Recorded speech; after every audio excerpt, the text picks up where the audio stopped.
The news starts now. AM 1240 and 95.3 FM. WJON.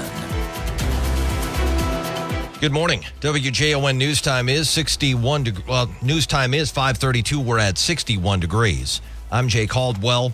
Weather today should see a high of 80 with mainly clear skies, winds out of the southwest at 5 to 10 miles an hour. I'll have details on the weather forecast following WJON News. News is brought to you by Zablocki Roofing. With both state major party connections now behind us, the political focus shifts to the upcoming Republican National Convention mid-July in Milwaukee and the Democratic National Convention in Chicago 1 month later. One persistent question, will Minnesota move into the category of swing states, particularly with possibly some extra attention from former President Donald Trump? I thought we won it in 2016. I know we won it in 2020. Even if it's not really in play, Trump's going to still try to make it in play. Says Hamline University's David Schultz. But Carleton College analyst Stephen Scheer points out Minnesota Republicans endorsed U.S. Senate candidate Royce White may be at the top of the ticket, a problematic candidate, and now the presidential candidate has been convicted of a felony. Bill Werner reporting. Hennepin County prosecutors are dismissing charges against State Trooper Ryan Longergan in the fatal shooting of Ricky Cobb II. Longergan was charged with second-degree murder, assault, and manslaughter for shooting 33-year-old Cobb during a traffic stop last July on I-94 in North Minneapolis. County Attorney Mary Moriarty said defense lawyers presented several new pieces of evidence that would make it impossible for the state to prove beyond a reasonable doubt that Longergan's actions were not an authorized use of force by a peace officer. She plans to discuss her decision to drop charges at a morning news conference. Brent Palm reporting. There have been calls for Governor Tim Walz to reassign the case from Hennepin County to the Minnesota Attorney General's office. Central Minnesota got some heavy rain overnight. The National Weather Service says St. Cloud officially had 1.75 inches of rain from yesterday afternoon through early this morning. We're now more than 5 inches above normal for precipitation since the first of the year. A portion of Kandiyohi County is in a flood warning caused by excessive rainfall. Communities like Wilmer, New London, and Spicer could experience some flooding. Another round of strong to severe storms with heavy rain is expected tomorrow. Gas Buddy says gas prices will unlikely be moved by OPEC's agreement to extend production cuts into 2025, leading the national average to fall below $3.50 in the next week.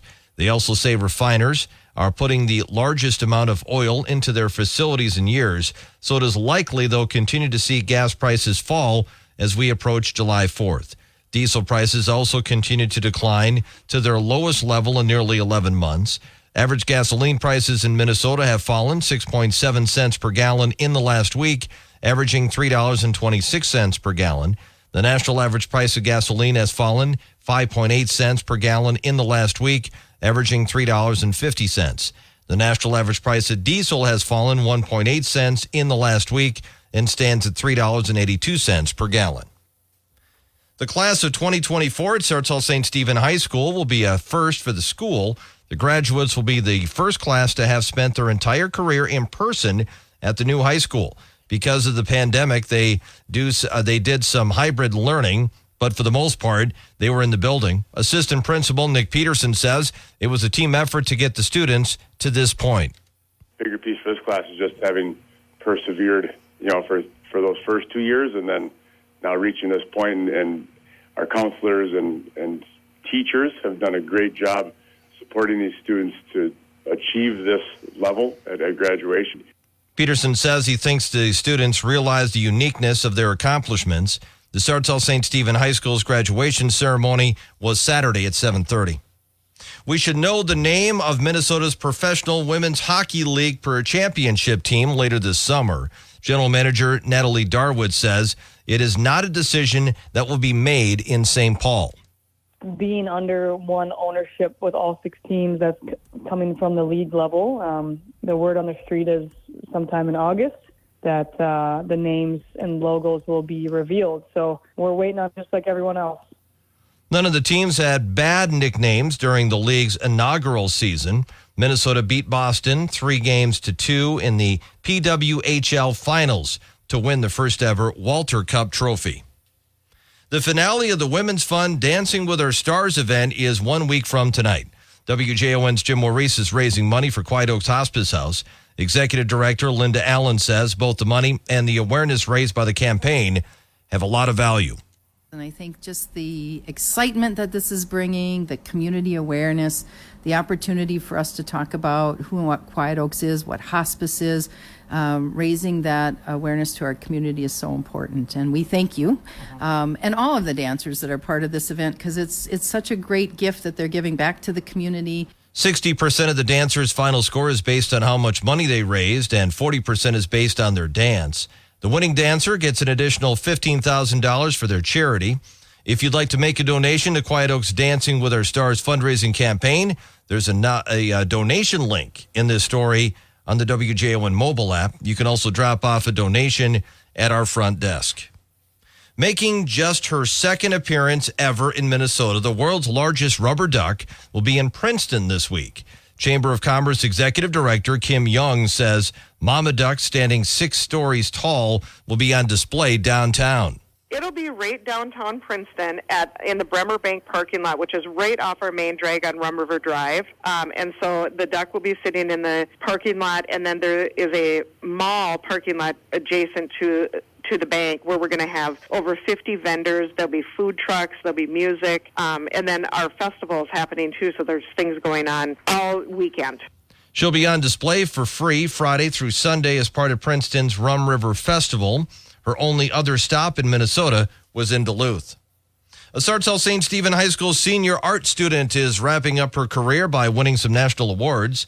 Lydia Holmgren's drawing will be on display in the U.S. Capitol building for a whole year after winning the Congressional Art Competition for District 6. She also recently took first place for Minnesota in Wildlife Forever's Art of Conservation's Fish Art Contest. Holmgren says a lot of her art is based on photographs. I really like realism, and so I usually work off of photographs because I'm trying to recreate the details that I see in real life. Holmgren's art teacher, Mike Carlson, says she has always been exceptional. Lydia is like the kind of painter that breaks the mold. You kind of think that, I think a lot of people would have a hard time, even with college level classes, getting to the level where Lydia has gotten, and she's just graduating high school. So it's pretty exciting to see. Holmgren won the congressional contest with a drawing of her great-grandmother and the Wildlife Forever contest with a painting of a sunfish. She says she hopes to enter a songbird contest for her next project. WJON News Time is 5:39. It's 61 degrees. News is brought to you by Zablocki Roofing. Weather forecast is coming up next.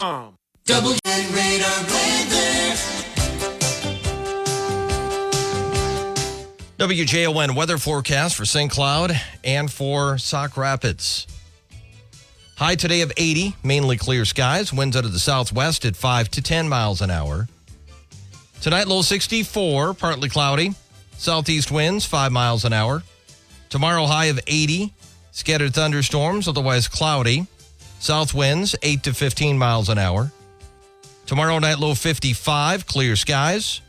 75 on Wednesday, mainly clear. 67 Thursday, blend of clouds and sun. 71 on Friday, mainly sunny. Saturday, high 74, mainly sunny. Right now, 61 degrees at WJON. The official high at the St. Cloud Airport yesterday was 77, low was 56.